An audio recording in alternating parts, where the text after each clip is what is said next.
Welcome to today's deep dive.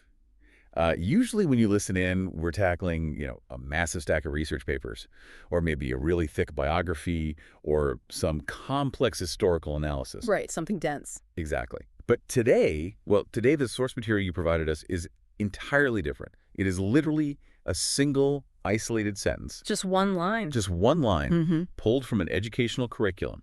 And it reads, quote, "Why you feel stuck in life. Vertical bar. English conversation practice for intermediate learners." That's wild. It really is. That is our entire mission today. We are going to figure out why a mundane language lesson is suddenly tackling a heavy existential human crisis. And it is a truly fascinating artifact. I mean, it's just a single string of text, but it actually contains an entire philosophy of adult education if you look closely enough. Okay, let's unpack this, because my immediate reaction when I read that was just genuine confusion. I can imagine. I mean, imagine you are tasked with building a house from scratch. Your very first lessons are going to be incredibly utilitarian, right? Like laying the foundation. Yeah, you learn how to properly grip a hammer. You learn how to measure a piece of lumber so the walls don't cave in. It is highly functional, very structural, and absolutely devoid of any deep emotional nuance. Which makes sense for beginners. Right. And that is exactly how we normally approach the early stages of learning a new language. You memorize how to conjugate a verb. You learn the vocabulary required to ask for directions to the nearest train station. Or how to order a coffee. Exactly. It's about basic survival in a new environment. Yeah. But this is like the foreman handing you a hammer and immediately asking if you feel emotionally fulfilled by the architecture of your life. It's a huge leap. It feels entirely out of place. Well, I understand why it feels jarring. I really do. We are conditioned to view language acquisition as a purely mechanical transaction. You know, you have a piece of information I need, we use the foundational building blocks of vocabulary, and we just make that exchange happen. Like a transaction. Exactly. But that mechanical approach fundamentally ignores the psychology of the adult learner. What we are looking at in this one sentence is a highly sophisticated, deliberate pedagogical strategy. Really? Yes. It is intentionally swapping out utilitarian survival for deep psychological engagement. Okay, I have to push back on that, though. From a practical standpoint, it sounds a bit like psychological torture. Torture. Well, yeah. If I'm an intermediate learner, I'm already struggling. I'm forgetting my verb tenses. I have an accent I'm incredibly self-conscious about. Yeah. And I'm mentally exhausted just trying to form a coherent sentence. The cognitive load is high, absolutely. Right. So why on earth would a teacher force me to also confront my deepest personal failures or, my career stagnation at the exact same time? Wouldn't that massive emotional weight just completely crush whatever fragile confidence I have left? That is a very logical assumption. But cognitive psychology actually suggests the exact opposite mechanism is at play here. Wait, really? Yeah. To understand why, we have to look at how psychologists view motivation. Specifically, the difference between extrinsic and intrinsic motivation in adult learning. Okay, break that down for me. Sure.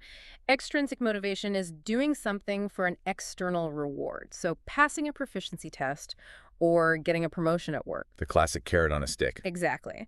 But intrinsic motivation is driven by deep internal personal meaning. When a language curriculum forces a student to just memorize how to say, the weather is nice today, the motivation is almost entirely extrinsic. Right. The brain doesn't care about the weather in a hypothetical scenario. It doesn't register as important, so the cognitive encoding is actually quite weak. Because there are no real stakes. I mean, if I forget the word for cloud, it doesn't impact my sense of identity. Yeah. You just lose a point on a quiz. Exactly. The information is discarded because it lacks emotional resonance. But let's look at the mechanism of what happens when you introduce a stressor like life stagnation. When an adult student is tasked with explaining why they feel unfulfilled in their career or trapped in a specific life situation, the cognitive load completely shifts. They aren't just looking for, a random word to fill in a blank on a worksheet. They need to be heard. Yes. They are suddenly driven by a desperate, intrinsic necessity to be understood. They are searching for the exact word that captures their internal friction. Oh, wow. So you're saying the emotional discomfort is actually the engine of the memory. Yes. The neuroscience backs this up. When the brain attaches a strong emotion, even a negative one like frustration or a feeling of being stuck to a new piece of information, the amygdala signals the hippocampus to store that information far more firmly. It locks it in. Exactly.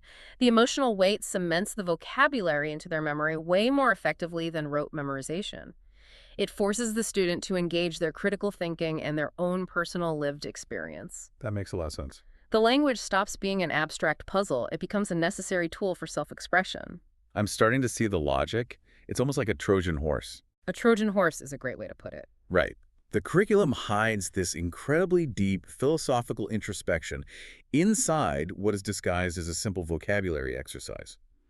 And, to bring this back to you listening right now, think about your own pursuit of knowledge, whatever field you're in. Yeah, how does this apply outside of language? Well, when you are trying to master a completely new skill, aren't you always significantly more successful when the material connects directly to a problem you are actually facing? Oh, absolutely. If you are learning to code, you don't just want to read a textbook about Python. You want to build an app that solves a specific annoyance in your daily workflow. The friction of the real-world problem forces you to learn the code. That is the perfect analogy. This curriculum is anchoring the abstract concept of a foreign language to the deeply personal, messy reality of the learner. Adults generally do not want to sit in a classroom pretending to be tourists asking where the library is. No, they're adults. They have mortgages. Exactly. They are complex individuals managing complex lives. Bypassing the superficial small talk respects their intellectual maturity. Okay, I can see the point on the emotional engagement. It definitely works. But that brings us to the second half of that title, and this is the part I am really snagged on. The intermediate part. Yes. It specifically says this practice is for intermediate learners. It doesn't say beginners who are just starting out. It doesn't say advanced speakers who actually have the fluency to easily debate philosophy. It targets the intermediate phase. Why that specific demographic? Because the creator of this curriculum understands the precise psychological trap of the intermediate phase. The plateau. The plateau. Anyone who has ever tried to acquire a complex skill knows about the intermediate plateau. It is a universally recognized psychological phenomenon, and it is honestly where the vast majority of people simply give up. The plateau is brutal. Let's really break down why that happens. Because in the beginning, the progress is incredibly rapid. Oh, beginner gains are huge. Yeah, you go from knowing 0 words of French to knowing 50 words in a week. You go from not knowing how to hold a guitar to... It's slaying 3 basic chords. Exactly. The dopamine hit is massive. You feel like an absolute genius. That is the beginner's honeymoon phase. The brain is rewarding you heavily for rapid pattern recognition. But then the honeymoon ends. You hit that intermediate phase. You know enough to survive. You can play a basic song or order a meal. But suddenly, the illusion of rapid competence shatters. The reality sets in. Right. You realize how incredibly vast the gap is between your current ability and true effortless mastery. The rapid progress completely stops. You study for months, you practice every day, and you feel like you haven't improved a single millimeter. You feel entirely, completely stuck. You're stagnant. So here's my question. Is this curriculum essentially trolling the student? Trolling. Yeah. Are they taking the student's very real, agonizing frustration with the language itself and weaponizing it into a lesson about life? Well, I think trolling implies malice. I would actually argue this is an act of profound empathy. Empathy. How so? If we connect this to the bigger picture of how adults process failure, the genius of this source lies in its mirroring. Mirroring. Yeah. Intermediate students are literally experiencing stagnation in their language progress at that exact moment. Their motivation is likely at an all-time low. By introducing the topic of feeling stuck in life, the curriculum isn't weaponizing their frustration, it is validating it. I'm not sure I follow. How does making them talk about a stalled career validate their stalled vocabulary? Because it externalizes the shame. Yeah. Yeah. From a psychological viewpoint, one of the biggest reasons adults abandon their goals during a plateau is because they internalize the lack of progress as a personal moral failure. Right, the classic, I'm just not smart enough for this. Exactly. Or, I'm too old to learn. They carry this vague, heavy shame of being stuck. What this lesson does is take that very specific, isolated shame of failing at English, and it zooms out. It makes it bigger. It forces the student to recognize that being stuck isn't a unique personal failure. It is a universal human condition. It normalizes the plateau. Oh, wow. I see it now. It essentially says to the student, stagnation isn't just happening to you in this classroom. It happens in marriages, it happens in careers, it happens in life. Let's talk about the anatomy of being stuck. Precisely. It takes the pressure off the language itself and shifts the focus to the broader human experience. It provides psychological relief. That is a fascinating way to design an educational experience. And, Think about your own learning journeys for a moment, whether it was learning a new software program at work or trying to build a consistent fitness routine. Hitting that wall where you feel completely stagnant is just agonizing. It really is. But identifying and naming the feeling of being stuck, acknowledging out loud that the plateau is a real, expected biological phase of the learning process, is almost always the very first step to pushing past it. Absolutely. Naming a psychological block fundamentally diminishes its power over you. Because it's out in the open. Right. When you lack the vocabulary to define your frustration, the frustration defines you. It operates in the background, generating anxiety. By giving intermediate learners the explicit structural vocabulary to articulate stagnation, the curriculum is handing them the very tools they need to dismantle that anxiety. Okay, so if naming the stagnation is the crucial first step, how does the actual format of the lesson execute this? Because here's where it gets really interesting to me. Okay, where? Well, the title of this module doesn't say why you feel stuck in life, a reading comprehension essay. Right. It doesn't offer a pre-recorded lecture for the student to watch passively, or a multiple-choice quiz on existential dread. It very specifically prescribes conversation practice. Why conversation? This raises a really important question about the nature of stagnation itself. Where does life stagnation thrive? In our own heads. Exactly. It thrives in the dark. It thrives in isolation. When we feel stuck in life, our natural psychological defense mechanism is to turn inward. We isolate. We ruminate. Rumination is the worst. Yeah. We just loop the exact same negative thoughts over and over in our heads.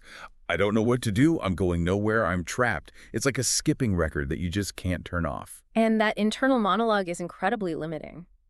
Because you are trying to solve a problem using the exact same perspective and the exact same neural pathways that created the problem in the first place. You're trapped in your own loop. You cannot think your way out of a rumination loop. By explicitly framing this module as conversation practice, the source is making a profound argument about human psychology. Which is? It is implicitly arguing that dialogue, the physical, mechanical act of verbalizing our roadblocks out loud to another human being, is the primary mechanism for getting unstuck. Wait, let's slow down and really look at the mechanics of that. You're saying the language practice itself isn't just a vehicle for the topic. The practice is this psychological remedy. Yes. Externalizing a problem changes your cognitive relationship to it.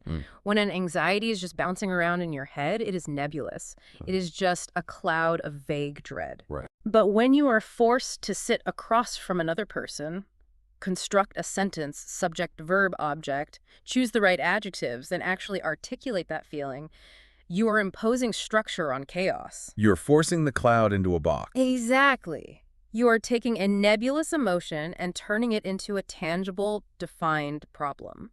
And from a psychological standpoint, once a problem is defined and structured, it can be analyzed. It's something you can look at. Right. It ceases to be an overwhelming identity and it becomes an external puzzle to be solved.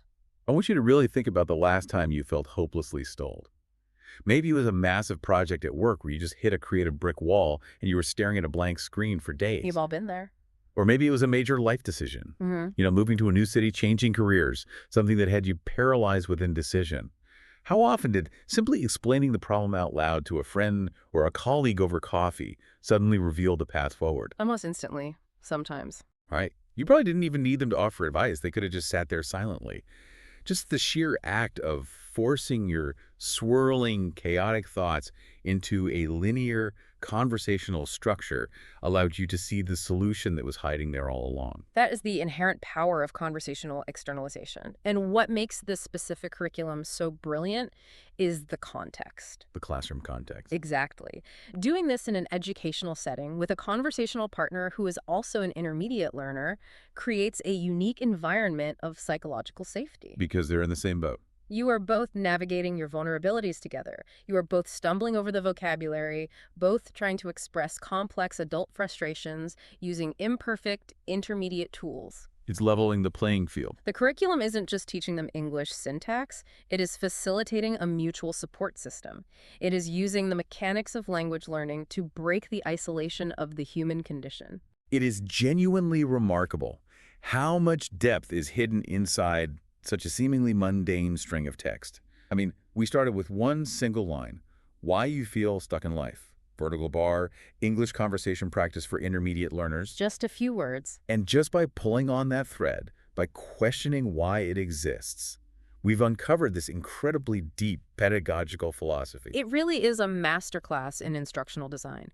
It proves that the most effective way to teach a practical structural skill, whether it's a language, coding, or carpentry, is never to ignore the human element. You can't just teach the mechanics. You cannot treat a student like a hard drive waiting to accept data. You have to directly address the student's internal, lived experience of struggle and use that friction as the fuel for the lesson. So what does this all mean? How do we apply this to our own lives? Well, for anyone trying to learn or grow or simply communicate better, it means that true learning isn't just about absorbing sterile facts or memorizing flashcards. No, it's so much more than that. It's about finding the vocabulary to navigate our own internal plateaus.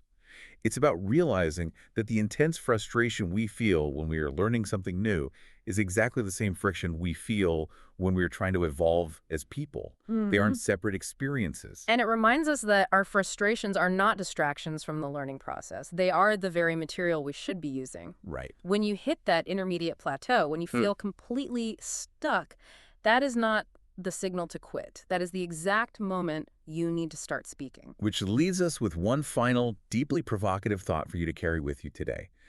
We've spent this entire time dissecting how externalizing our problems through conversation helps us solve them. But if we are honest, we often struggle to articulate our feelings of stagnation even in our native tongue. We do. It's hard. Why? Because our native tongue is heavily loaded with our own history. It is packed with our own biases, our emotional baggage, and our well-worn, perfectly articulate excuses. We're too good at defending ourselves. Exactly. We are way too good at using our native language to defend our stagnation. So consider this. Could attempting to describe your deepest life roadblocks in a completely new language actually be the ultimate psychological hack for clarity? Oh, that's interesting.